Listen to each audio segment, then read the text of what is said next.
What's up guys? This is a top loader yenye ilikuwa ina stain nguo.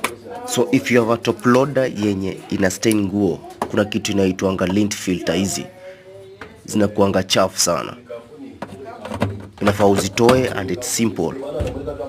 Unafinya hapo juu, unaitoa, una clean, una plug back, itaacha kustain nguo. So it's simple. Clean the lint filters na top loader, haita stain nguo. Remember to subscribe.